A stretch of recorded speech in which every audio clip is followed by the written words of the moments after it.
Hello दोस्तों, बहुत बहुत स्वागत, अभिनंदन एक बार फिर से RDX GS गुरु में। दोस्तों, भौतिक विज्ञान पढ़ रहे हैं हम लोग। उसमें हम विद्युत धारा पढ़ रहे थे ना, कल विद्युत धारा के MCQ पढ़े थे। आज उसी का पार्ट 2। पार्ट 1 कल पढ़ गया था, यहाँ तक 40 क्वेश्चन तक हो गया था ना। तो पार्ट 2 आज पढ़ेंगे, ठीक है। चलो, एक मिनट आपसे लास्ट में बात करूँगा, आप लोग लास्ट तक बने रहिए। चलो शुरू करते हैं, 41वां क्वेश्चन देखते हैं। फ्यूज में प्रयुक्त होने वाले तार की विशेषता होती है, क्या होती है? उच्च प्रतिरोध और निम्न गलनांक। पढ़ लिए हम लोग। उच्च प्रतिरोधक शक्ति होती है और निम्न गलनांक होता है, ठीक है जी। फ्यूज में प्रयुक्त होने वाले तार का गलनांक निम्न होता है, प्रतिरोध उच्च होता है, ताकि वोल्टेज बढ़ने पर यह फ्यूज तार तुरंत गल जाए, जिससे विद्युत उपकरण नष्ट होने से बच जाए। ये होता है कारण। घर की सुरक्षित विद्युत सप्लाई के लिए उपयोग में लाई जाने वाली फ्यूज तार जिस धातु की बनी होती है उसका क्या नाम होता है? तो क्या मतलब उसका क्या होता है? गलनांक कम होता है। ए ऑप्शन, गलनांक कम होता है और प्रतिरोध अधिक होता है। ए और सी दोनों हो जाएंगे इसमें, तो इसमें ए और सी दोनों हो जाएंगे हैं। प्रतिरोध अधिक और गलनांक कम। गलत था क्वेश्चन, दोनों दो हैं इसमें ऑप्शन।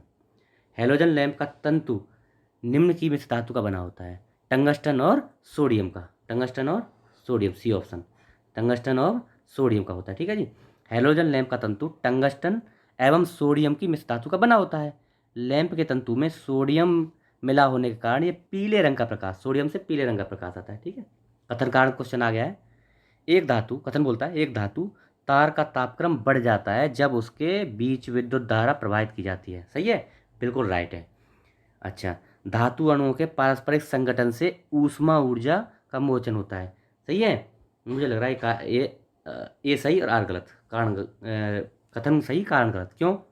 जब किसी चालक में विद्युत धारा प्रवाहित की जाती है तो उसमें गतिशील इलेक्ट्रॉन निरंतर चालक के परमाणुओं से टकराते रहते हैं, चालक के परमाणुओं से टकराते रहते हैं। इस प्रक्रिया में ये अपनी ऊर्जा चालक के परमाणुओं को स्थानांतरित कर सकते हैं। इससे इससे चालक का ताप बढ़ जाता है। ये कारण है चालक का ताप बढ़ने का, ठीक है। चलो अगला देते हैं। घरेलू विद्युत तार स्थापन मूलतः क्या होते हैं? समांतर क्रम में। पढ़ लिए हम लोग। बी ऑप्शन, समांतर क्रम में होते हैं, सीढ़ी क्रम नहीं, समांतर क्रम में। यदि प्रतिरोधों को इस प्रकार जोड़ा जाए कि हर प्रतिरोध पर विभवांतर समान रहे तो प्रतिरोधों का समांतर क्रम संबंधन होता है, मतलब समांतर क्रम में जोड़ना चाहिए। न्यूनतम प्रतिरोध प्राप्त करने हेतु, कम से कम प्रतिरोध प्राप्त करने हेतु घरेलू विद्युत तार स्थापन को मूलतः इस समायोजन में जोड़ा जाता है, किसमें? समांतर क्रम में, कम प्रतिरोध प्राप्त हो इसलिए, ठीक है, बढ़िया लाइट मिले। घरेलू विद्युत सप्लाई के दौरान काले रंग का आवरण युक्त तार, तो काले रंग का किस लिए होता है? उदासीन तार होता है। 3 तार होते हैं ना, देखो प्लग में 3 तार होते हैं, कौन कौन से? भ्रम, मतलब किस लिए होते हैं? एक तो भ्रम की स्थिति को दूर करने के लिए, भ्रम से बचने के लिए 3 रंगों का प्रयोग किया जाता है। कौन कौन से? लाल रंग क्या होता है? फेज होता है, लाइव होता है। काला रंग किस लिए होता है? उदासीन होता है। और हरा रंग होता है भैया, अर्थ के लिए होता है। पढ़ लिए हम लोग, हरा तो पढ़ लिए थे। चलो, मानव शरीर यानी शुष्क शरीर अगर मानव का, तो विद्युत प्रतिरोध के परिमाण की कोटि क्या है, मतलब कितना विद्युत प्रतिरोध होता है? तो 10⁴ ओम। देखो, 10⁴ मानव शरीर का प्रतिरोध जो है 10⁴ ओम होता है, 4 ओम होता है सामान्यतः। हालांकि विशेष परिस्थितियों में यह 10⁵ ओम या उससे अधिक भी हो सकता है, लेकिन 10⁴ ओम नॉर्मल होता है, ठीक है। सामान्य ट्यूबलाइट में कौन सी गैस भरी होती है? अब बताना आपको। आर्गन के साथ मरकरी, आर्गन के साथ मरकरी होती है। देखो, ट्यूबलाइट में कांच की एक लंबी ट्यूब होती है जिसके अंदर दीवारों पर फॉस्फर का लेप, इंपॉर्टेंट है, दीवारों पर फॉस्फर का लेप होता है, जो सफ़ेद सफ़ेद दिखता है ना, फॉस्फर है। ट्यूब के अंदर अक्रिय गैस, कोई भी अक्रिय गैस हो सकती है, आर्गन को कुछ पारे यानी मरकरी के साथ, मरकरी के वाष्प यानी पारे के वाष्प के साथ भरा जाता है ना। CFL का पूर्ण रूप है compact fluorescent lamp. A option, compact fluorescent lamp. कथन कारण क्वेश्चन आ गया। LED लैंप कॉम्पैक्ट यानी CFL की तुलना में अधिक लंबी सेवा अवधि प्रदान करते हैं। राइट है, बिल्कुल। अच्छा, LED लैंप कॉम्पैक्ट फ्लोरोसेंट यानी CLF, LED होती है लाइट एमिटिंग डायोड, है ना, और CFL होती है कॉम्पैक्ट फ्लोरोसेंट लैंप, है ना। तो LED lamp compact fluorescent lamp यानी CFL की तुलना में अधिक ऊर्जा दक्ष होते हैं LED। तो ये भी बात सही है, ए और आर दोनों ही सही है, ए ऑप्शन है, ए ऑप्शन हो जाएगा। कथन कारण दोनों सही है। देखो, LED अर्थात प्रकाश सर्जक डायोड लैंप में मुख्यतः प्रकाश उत्पादन घटक गैलीलियम आर्सेनाइड, LED में क्या होता है? गैलीलियम आर्सेनाइड होता है। यही विद्युत ऊर्जा को प्रकाश ऊर्जा में बदलता है। कौन? गैलियम, गैलियम, गैलीलियम में गैलियम आर्सेनाइड। इसका जीवन काल जो है CFL की तुलना में बहुत अधिक होता है। LED लैंपों में CFL की तुलना में ऊर्जा कम खपत होती है, ये भी बात है, दक्ष ऊर्जा दक्ष होती है एलईडी। अच्छा, अगला आ गया ओएलईडी। क्या होता है मतलब इसका? Organic light emitting diode. Organic हो जाएगा उसे, बस एलईडी है बाकी। ओएलईडी का उपयोग बहुत से साधनों में अंकीय प्रदर्शन डिजिटल डिस्प्ले सर्जित करने के लिए किया जाता है। द्रव क्रिस्टलों की तुलना में ओएलईडी प्रदर्श किस प्रकार लाभकारी हैं, ये बताना है आपको। तो देखो, ओएलईडी प्रदर्श नम्य प्लास्टिक अवतारों पर संवेरचित किए जा सकते हैं। नम प्लास्टिक पर बन सकते हैं। सही है, सही है एकदम। ओएलईडी क्या होता है? ओएलईडी प्रयोग से वस्त्र में अंतः स्थापित उपरवेलनीय, बहुत ज़्यादा क्लिष्ट हिंदी है ये, है रोल्ड अप डिस्प्ले बनाए जा सकते हैं इसे ओएलईडी से। तो ये भी बनाए जा सकते हैं ओएलईडी। हाँ, प्रयोग से पारदर्शी प्रदर्श संभव, पारदर्शी बनाए जा सकते हैं। ये भी मतलब कौन सही है? तीनों ही सही है, तीनों बात सही है। ये भी बनाए जा सकते हैं, पारदर्शी बनाए जाते हैं।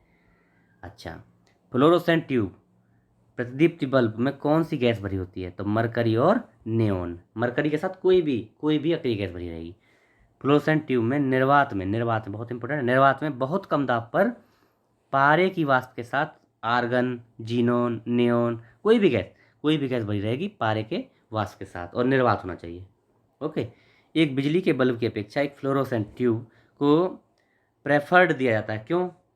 क्योंकि इसमें प्रकाश प्रसारित विकिरण, डी ऑप्शन है मेरे हिसाब से, इसमें प्रकाश प्रसारित विकिरण करने हेतु अधिक बाह्य सतह होती है। वोल्टेज के उतार चढ़ाव का प्रभाव इस पर नहीं पड़ता है। ट्यूब में इलेक्ट्रिक ऊर्जा लगभग पूर्ण नहीं होती है। तो इसमें डी ऑप्शन है, इसमें कोई नहीं बैठ रहा है सही। क्या कारण है बताता हूँ अभी। देखो, डी ऑप्शन है, देखो सही है, डी है। फ्लोरोसेंट ट्यूब बिजली के बल्ब की अपेक्षा वैद्युत ऊर्जा प्रकाश ऊर्जा में परिवर्तन अधिक मात्रा में करती है। 100 वाट का बिजली का बल्ब 5 से 10% ऊर्जा को प्रकाश ऊर्जा में परिवर्तित करता है, जबकि फ्लोरोसेंट ट्यूब लगभग 22% को कर देती है। 22% ऊर्जा को प्रकाश ऊर्जा में परिवर्तित करती है। इसलिए ये बात दिए गए विकल्प में कोई बात सही नहीं है। श्वेत प्रकाश को नली में कैसे पैदा किया जाता है? अणुओं को दोलित करने पर श्वेत प्रकाश को नली में पैदा किया जाता है। कैसे होता है? देखो, ट्यूबलाइट में विद्युत का प्रभाव होने पर इसके दोनों पोल्स के मध्य इलेक्ट्रॉन तीव्र गति से गमन करते हैं। यह इलेक्ट्रॉन मरकरी गैस के अणुओं से टकराते हैं, जिनमें दोलन के परिणाम स्वरूप पराबैंगनी प्रकाश उत्पन्न होता है। चूंकि मनुष्य की आंख इस विकिरण को देखने में समर्थ नहीं है, इसलिए शीशे की ट्यूब को एक प्रतिदीप्ति पदार्थ से लेपित किया जाता है जो श्वेत प्रकाश उत्पन्न करती है। तो दोलन करके, समझ गए ना, दोलित करके प्राप्त किया जाता है। विद्युत बल्ब के अंदर कौन सी गैस होती है? तो कौन सी होती है बताओ? इनमें से तो कोई नहीं, वायु, कार्बन डाइऑक्साइड, ऑक्सीजन, इनमें से कोई नहीं। कौन सी होती है फिर? नाइट्रोजन होती है। देखो, बल्ब का आविष्कार एडिसन ने किया। टंगस्टन धातु का इसमें तंतु लगाया जाता है। पतला कुंडलीनुमा तंतु होता है। इस धातु का ऑक्सीकरण रोकने के लिए बल्ब के अंदर निर्वात करने के बजाय इसमें नाइट्रोजन और आर्गन भरी जाती है। इसमें कौन से? नाइट्रोजन और आर्गन। प्रतिदीप्ति नलिकाओं के साथ चौक आसंजित होता है। चौक कुंडली लाइन वोल्टता बढ़ाती है, लाइन वोल्टता घटाती है, परिपथ में विद्युत धारा कम करती है, निम्न आवृत्ति विद्युत धारा को अवरुद्ध करती है। तो ए ऑप्शन सही है, लाइन वोल्टता को बढ़ाती है। देखो, ट्यूबलाइट, प्रतिदीप्ति नलिका मतलब ट्यूबलाइट में स्टार्टर प्रयोग किया जाता है जो धारा को बढ़ाकर चौक को प्रेषित करता है। चौक कुंडली प्रेषित धारा की वोल्टता को बढ़ाकर ट्यूबलाइट को प्रेषित करती है, जिससे ट्यूबलाइट जल जाती है। इससे पश्चात स्टार्टर का कार्य समाप्त हो जाता है, कोई काम नहीं रहता। चौक उच्च वोल्टता को कम करने तथा कम वोल्टता को उच्च करने का कार्य करता है। ट्यूबलाइट को खराब होने से रोकता है क्या? चौक। अगला देखो, CFL एवं LED लैंप में क्या अंतर है? तो देखो, प्रकाश उत्पन्न करने के लिए CFL पारावाष्प और संदीपक का प्रयोग करता है, जबकि LED लैंप अर्धचालक पदार्थों का प्रयोग करता है। सही है, ये राइट है, एकदम राइट है बात। गलत। देखो, CFL की औसत जीवन अवधि LED से बहुत अधिक होती है। नहीं, गलत है। LED की औसत अवधि CFL से बहुत अधिक होती है, दूसरा गलत है। LED लैंप की तुलना में CFL कम ऊर्जा दक्ष होती है, कम ऊर्जा सक्षम होती है, ये भी सही है, तीसरा भी सही है। LED ज़्यादा दक्ष होती है, तो C ऑप्शन हो जाएगा। ठीक है जी। तो LED जो होती है ये, अब देखो, CFL का औसत कार्यकाल कितना होता है? 6 से 15,000 घंटे तक होता है, जबकि LED लैंप सामान्यतः 25 से 30 वर्षों तक। LED लैंप में पारंपरिक अर्धचालक, प्रकाश उत्सर्जक, diode, organic LED, polymer LED तकनीक का प्रयोग किया जाता है। CFL की तुलना में LED लैंप अधिक ऊर्जा सक्षम है, ये भी बात सही है। पारंपरिक प्रकाश बल्बों की तुलना में एलईडी 82% कम ऊर्जा खपत करती है, 82% ऊर्जा कम लेती है, और प्रकाश बल्बों की तुलना में CFL 75% ऊर्जा कम। देखो 82% तो बल्बों की अपेक्षा कम बिजली खाती है, और 75% CFL की अपेक्षा कम बिजली खाती है एलईडी, इसलिए फ़ायदा है। अब देखते हैं सड़क प्रकाश व्यवस्था के संदर्भ में सोडियम बत्तियाँ एलईडी बत्तियों से किस तरह भिन्न है। सोडियम बत्तियां प्रकाश को 360 डिग्री में उत्पन्न करती हैं, सही है, किंतु एलईडी बत्तियों में ऐसा नहीं है। ये सही है, बिल्कुल सही है। अगला देखो, सड़क की बत्तियों के रूप में एलईडी बत्तियों की तुलना में सोडियम बत्तियों की उपयोगिता अवधि अधिक होती है। नहीं नहीं, अवधि तो एलईडी की ज़्यादा होती है। अच्छा, सोडियम बत्ती के दृश्य प्रकाश का स्पेक्ट्रम लगभग एक वर्णी होता है, एक वर्णी सोडियम का, जबकि एलईडी बत्तियां सड़क प्रकाश व्यवस्था में सार्थक वर्ण सुविधा यानी कलर एडवांटेज प्रदान करती हैं। सही है, बिल्कुल सही है। तो 1 और 3 सही है, 2 गलत है। देखो सोडियम बत्तियां क्या होती हैं, ये होती हैं सर्व दिशात्मक होती हैं, चारों दिशाओं में प्रकाश देती हैं, अर्थात 360 डिग्री प्रकाश उत्सर्जित करती हैं। इससे प्रकाश का अव्यय हो जाता है, खराब हो जाता है प्रकाश, जो उन्हें कम कुशल बना देता है ना, लेस एफिशिएंट बनाता है।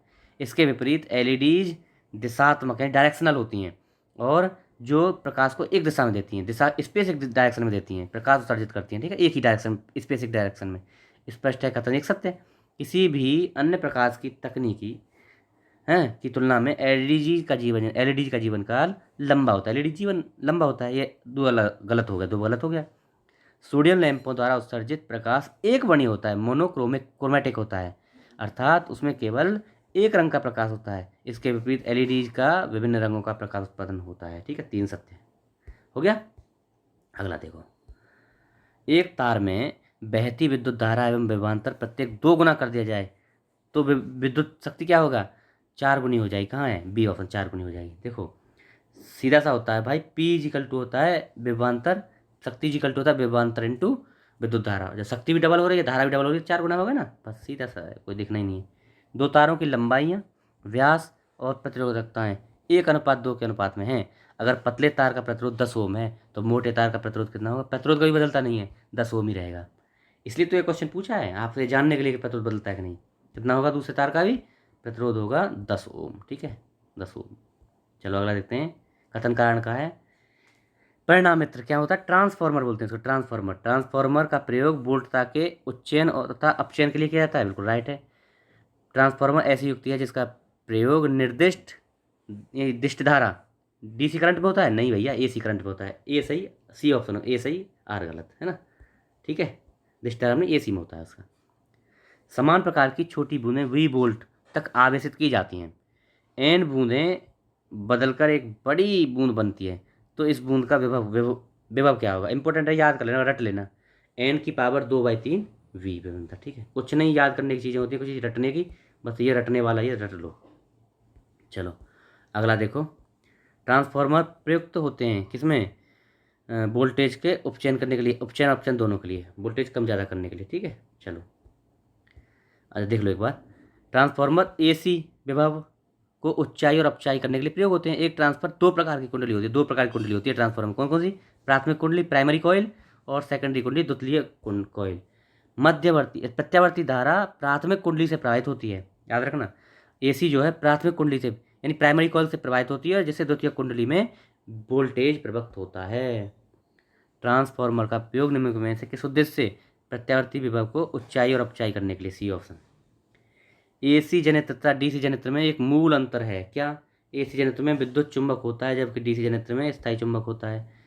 एसी जनित्र में सर्पी वलय होते हैं जबकि डीसी जनित्र में दिक्पार्किक वलय होते हैं, बस इंपॉर्टेंट है।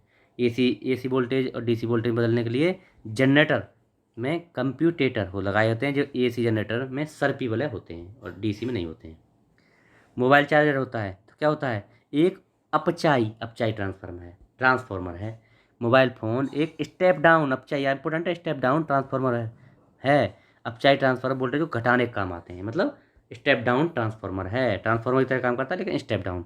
कुछ युक्तियाँ एवं संबंधित ऊर्जा रूपांतरण नीचे दिए गए हैं। इलेक्ट्रिक जनरेटर यांत्रिक ऊर्जा से विद्युत ऊर्जा में, सही है, तो पहला बिल्कुल सही है पहला। दूसरा इलेक्ट्रिक मोटर विद्युत ऊर्जा से यांत्रिक ऊर्जा में, ये भी सही है। डीजल इंजन प्रकाश से विद्युत में, नहीं भैया, ये क्या है, मैकेनिकल एनर्जी, यानी ये है नहीं, रासायनिक ऊर्जा से ये है शक्ति में प्रवृत्त करता है।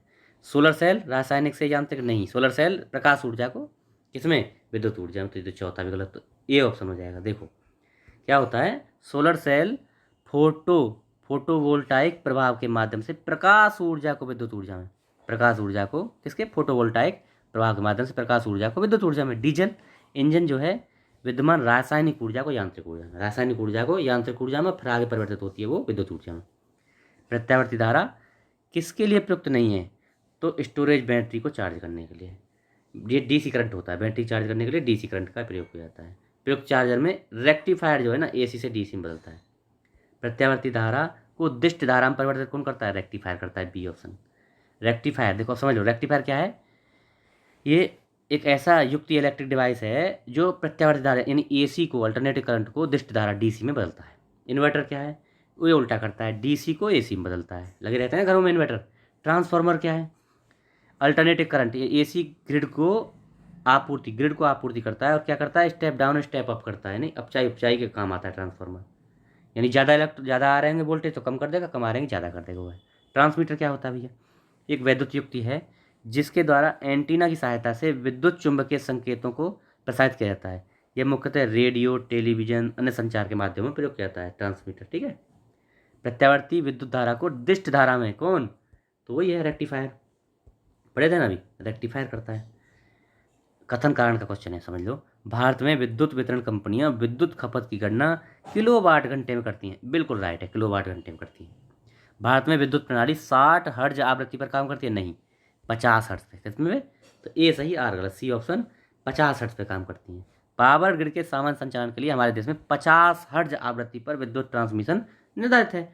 इसमें 0.5 हर्ट्ज की कमी यानी प्लस माइनस 0.5 हो सकता है, यानी 59.5 भी हो सकता है, नहीं 49.5 हर्ट्ज भी हो सकता है, और 50.5 हर्ट्ज भी हो सकता है, ठीक है। इससे कम ज़्यादा होने पर ग्रिड फेल हो जाएगी भैया, इतना ही खपत हो सकती है ना, इतना ही इसको वेरिएशन हो सकता है। निम्न में कौन विद्युत खपत को बढ़ते क्रम में प्रदर्शित करता है, सबसे ज़्यादा कौन, तो सबसे ज़्यादा लेता है भैया बढ़ते क्रम में, सबसे ज़्यादा लेता है इलेक्ट्रिक केटली, उससे कम लेती है विद्युत प्रेस, उससे कम टेलीविजन और पंखा। सबसे कम पंखा, इन चारों को बता कर रहा हूँ, इनसे पंखा पे उससे ज़्यादा टेलीविजन, देखो पंखा से ज़्यादा टेलीविजन लेता है, उसके बाद आती है विद्युत प्रेस, और सबसे ज़्यादा इलेक्ट्रिक केटली लेती है भैया, ठीक है। इसके हिसाब से ये है पंखा, टेलीविजन, विद्युत प्रेस और इलेक्ट्रिक केटली, ओके। चलो, पृथ्वी के चुंबकीय क्षेत्र का कारण क्या है, भूक्रोड़ के अंदर की चक्रक धाराएं, ए ऑप्शन सही है। तो ये हमारा लास्ट भी क्वेश्चन है, समझ लेते हैं इसको। भूक्रोड़ के अंदर की चक्रक धाराओं के कारण पृथ्वी के अंदर चुंबकीय क्षेत्र निर्धारण होता है, इसी को भूचुंबकीय क्षेत्र भी कहते हैं। तो ये हमारा विद्युत धारा लेक्चर कंप्लीट, और कल पढ़ेंगे चालकता, क्या पढ़ेंगे, चालकता, ठीक है। तो अगर आप नए हैं चैनल पर तो सब्सक्राइब कर लीजिए, लोगों को बताइए, शेयर वेयर करिए, ओके। अच्छा, कल मैंने आपको SSC GD के नेगेटिव रिजल्ट के बारे में कुछ बात की थी, तो वो सब चीज़ को साइड छोड़ के आप जो है यूपी का जो भी पैट आया है उसके लिए तैयार हो जाइए, उसको एकदम पॉइंट बाई पॉइंट। आप मेरा जो है ना RDF GS गुरु इसी नाम से टेलीग्राम चैनल है, इसको ज्वाइन कर लीजिए, उसमें मैं सिलेबस डाल दूंगा, उस सिलेबस डाउनलोड करके एक एक पॉइंट पर हम काम करेंगे, ठीक है। बेहतरीन परसेंटाइल बनाएंगे और आगे तैयार हो जाएंगे। कोई भी एग्जाम आएगा भाई, GS तैयार कर लोगे, मैथ रीजनिंग पढ़ लोगे, हिंदी पढ़ लोगे, तो कोई भी एग्जाम आए सब में काम आएगा। इसलिए आप निरंतरता अपनी बनाए रखिए, फालतू चीज़ों को छोड़िए, और ये जो है ना नेगेटिविटी को हटा के बस आगे के लक्ष्य की ओर प्रेरित हो जाइए, ओके। थैंक यू, जय हिंद। आशा है आप लगे रहेंगे है ना, और बेहतर करने की कोशिश करेंगे, ओके। थैंक यू, जय हिंद।